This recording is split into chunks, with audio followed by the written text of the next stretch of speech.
Host of Hannity. He is live in Singapore. And Sean, just before the press conference that the president wrapped up about 45 minutes ago. Good morning to you. Good evening to you there. Before he did the press conference, he sat down with you. When he walked into the room, you've known him for a while. What was your impression, how he felt about what he had accomplished? It's interesting because the room where I'm in right now is actually the room where they first met, meaning the president and Kim Jong Un. To my left is the dining room where, after their initial meeting, they went in for lunch, and to my right is where the balcony is. Honestly, he walked in. I did see the Secretary of State. I saw John Bolton. I saw the Chief of Staff.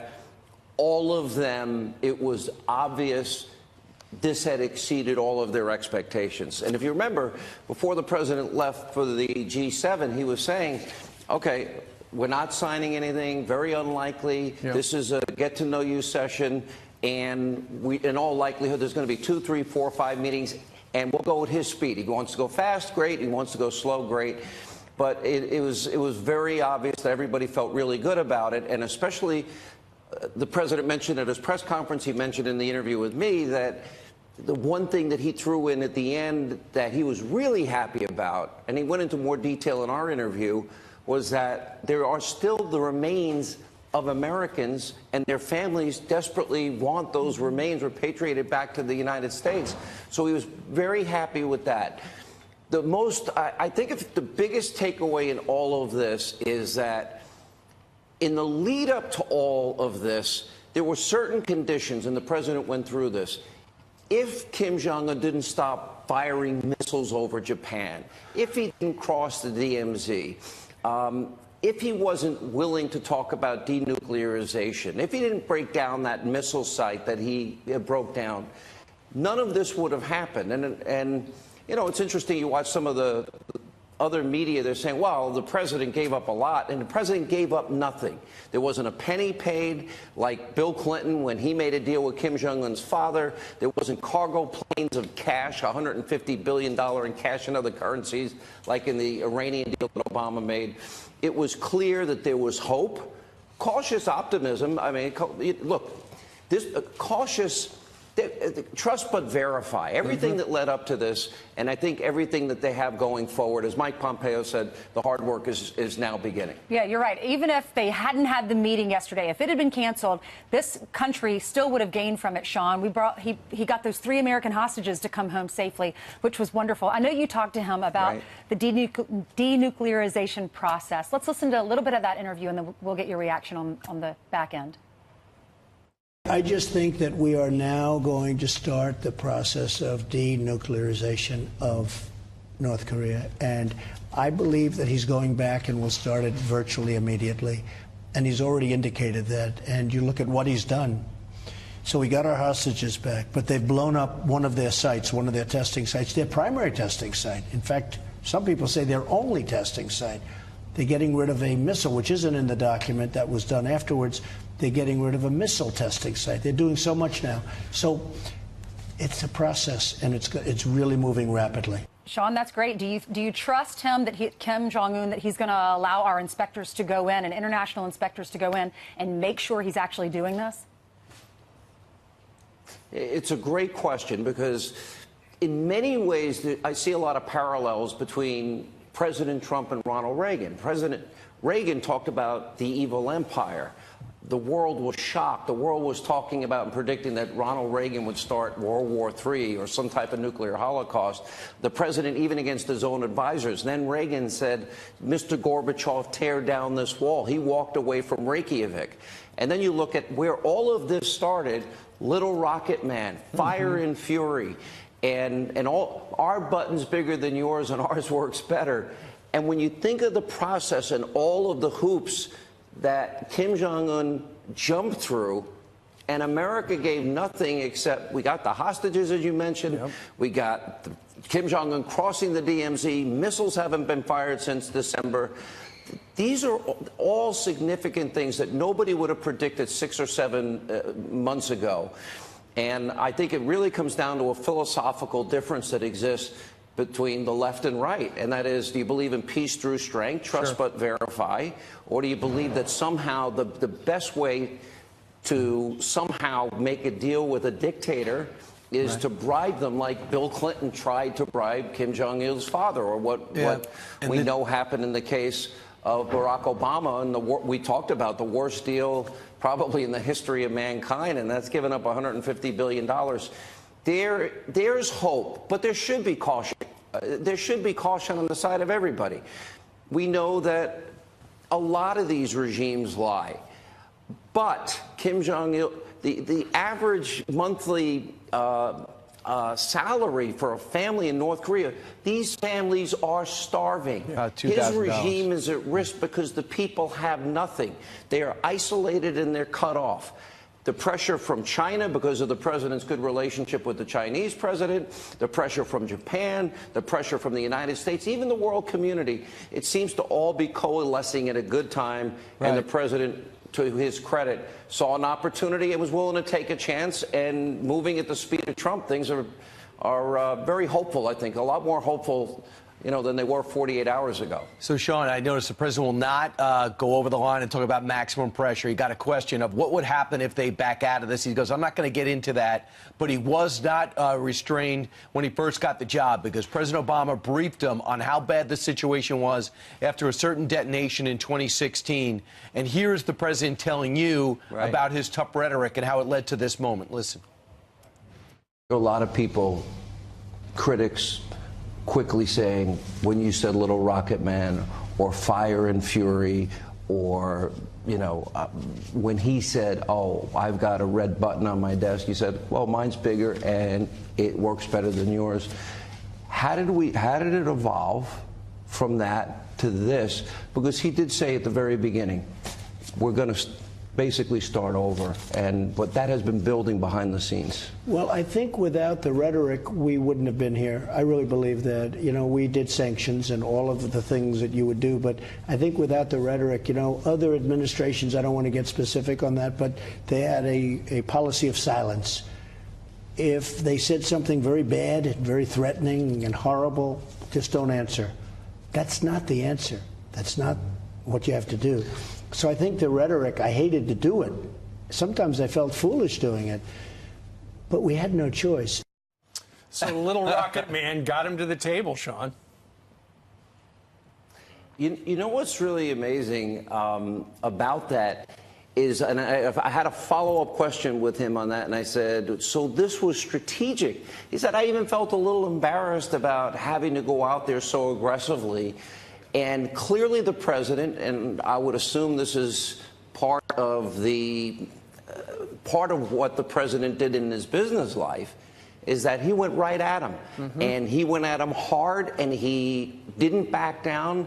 And I think those things, coupled with the things he was saying, coupled with a show of military force, he was sending Navy striker brigades right off the coast of North Korea, showing a sign of force. Obviously, the sanctions have played a big part in all of this. And I also think that the president's relationship, it's an underreported story, the president's relationship with the president of China has played a big part. And I asked him about that because, remember, when the Chinese president came to the White House or in Mar-a-Lago or wherever they met, they were supposed to have meetings that would only last 15 minutes, and they would go on 4.5 hours. So a real bond and relationship was built there, and it led to a historic moment that I don't think anybody really saw coming. This is really fascinating, and I think what makes this president so far transformative in terms of being unlike any president we have ever seen in our lifetime. The only closest parallel I would see would be Ronald Reagan, because obviously it's peace through strength, it's trust but verify, strong rhetoric is being used. But if you really think about the magnitude and the possibilities here, again, being cautious, nothing is finished until it's done. Once the process, as the president pointed out, once that process of denuclearization begins, you can't go back scientifically. Right. So I think this is going to happen in short order, and I think that the president deserves a lot of credit for being willing to talk to somebody that everybody thought would be a bad idea, but he did it from a position of strength. Does this just get him reelected, Sean? Brought us to this point. Did this just get him reelected, or is this going to help him with the midterms, the Republicans in the midterm? You know, Ainsley, when you really put it all together, what do you have? You have, okay, the best economy in 500 days. You compare it to the Obama economy, 13 million more Americans on food stamps, 8 million more in poverty, the worst recovery since the 40s, lowest labor participation rate, doubling the revenues. And what do we have now? We have 14 states with record low unemployment, record low unemployment for Hispanic Americans, Black Americans, women in the workforce.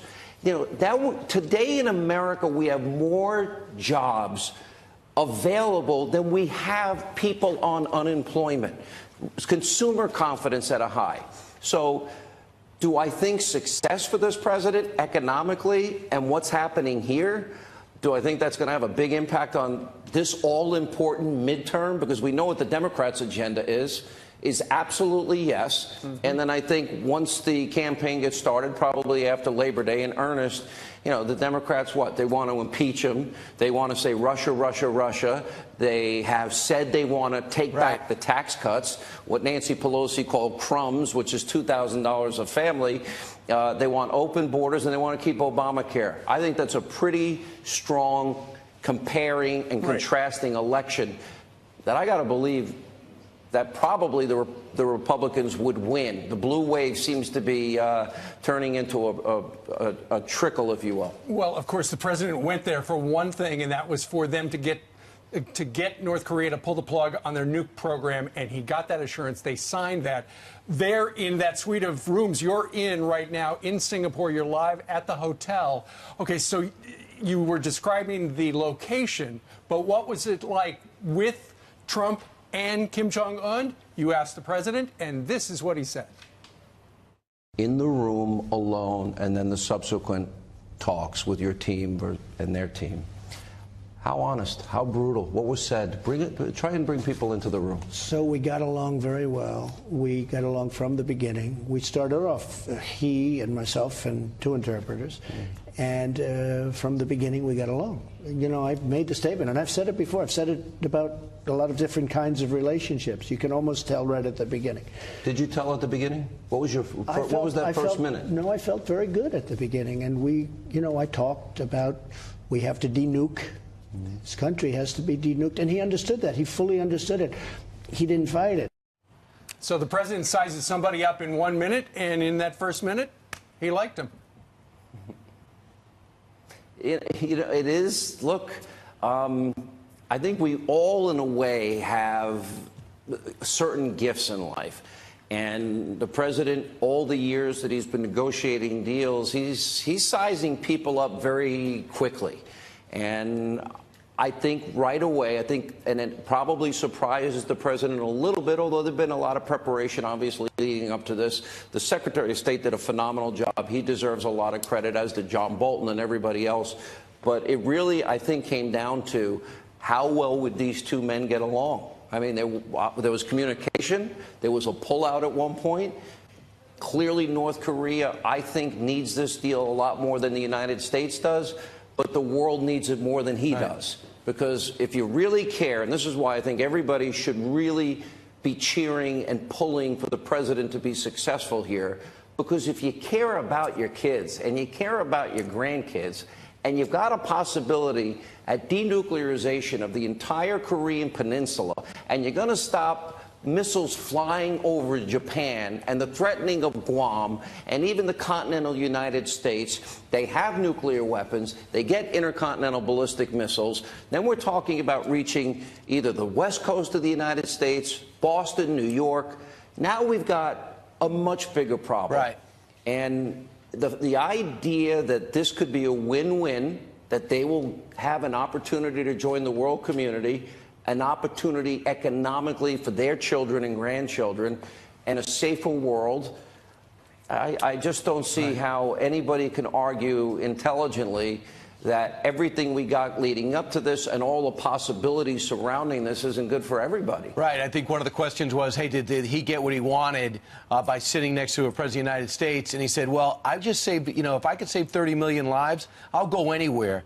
The president talked to you, Sean, about what it was like from the very beginning, from when he met the 34-year-old. Listen. You didn't think coming in here you were going to sign an agreement, and you said maybe it takes 2, 3, 4, 5 meetings. But you were open to going as fast or as slow as he wanted. We got along better than I would have assumed right from the beginning. We got a lot more done today than I ever thought possible. And he's going back. He's now headed back. And I think he's going back to get this done. He wants to get it done. You know, you hear the whole thing about his father and other administrations or his grandfather. The fact is that he brings that up.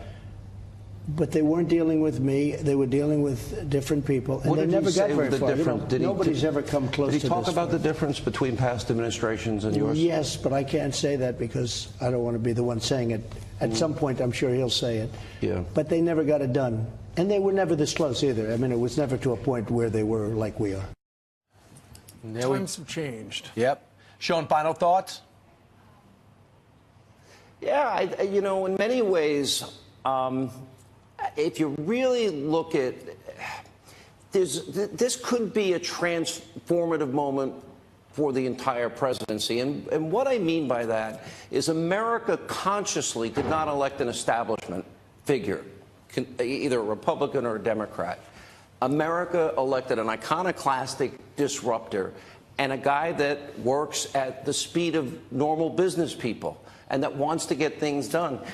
I really can't think of any political figure on the world stage today that would have started this back in March, is sitting here in June and telling us, again, where it all started, Little Rocket Man, Fire and Fury, and telling us that Kim Jong Un is probably going back to North Korea, and he has every belief and confidence that the process of denuclearization is going to begin immediately. That, to me, is transformative. Making decisions faster is transformative. And I think the biggest thing that we're going to learn about the presidency and Donald Trump's success is rooted in a very simple, fundamental, very basic principle that a lot of politicians don't get. If you make promises to the American people and you follow through and you check off your list one by one, that's good politics. You will be rewarded for keeping your word. That's why, as a conservative, I was so disappointed in so many Republicans that said repeal, replace for 7 years. And they didn't have the character to keep that promise. And they didn't even have a plan ready after 7 years, after 20 years of talking about health savings accounts, healthcare cooperatives. So what's transformative is, I think the presidency, the American people will now come to expect their president to move faster, expeditiously, to take risks, to mean what they say, and keep their word. Sean, so real quickly, do a you lot know, of hope coming out of this. Do you know we have if to be cautious, but certainly there's no downside to what's happened here at all. Only a win on every side, as far as I'm concerned. Sean, do you know if he asked Kim Jong Un, why did you do what you did to Otto Warmbier? You know, it's interesting. That's a really good question. He went into detail. I know you guys have had the family on the show. He talked about the family as close friends. And he said, I don't even think this would have happened but for what happened in that particular case. He said that, he didn't to me, was he also said that he didn't think this would have happened had he not used the rhetoric that he used. Those are pretty interesting insider, strategic. It brings you a little bit into the strategic, tactical mind, I think, of the president. Sean, we're going to watch you 9 o'clock tonight. I don't know how you're going to do it, but we'll see the whole interview. No, you're not. You're going to be sleeping, Brian. You're not going to be watching my show. No way. I'm watching your show. There's going to be a quiz. You're just saying you're going to be up to be nice. No, we'll be up. All right, Sean, thank you very much. You guys get up at, what, 2 o'clock in the morning? I get up. I go to sleep when you guys get up. No, we know. We pass the night. All right, a great interview. We'll be watching tonight. Sean Hannity live from Singapore. Thanks, guys. Thanks for having me. Thank you. God bless you. And God bless America.